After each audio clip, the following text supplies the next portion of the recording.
Want to give someone access to manage your hosting account? In this video, I'll show you exactly how to do it in just a few simple steps.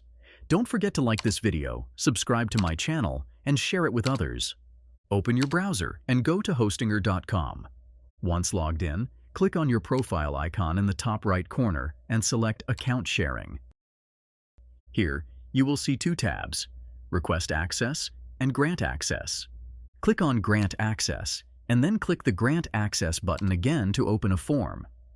Enter the email address of the person you want to grant access to. Choose their permission level, either admin or collaborator.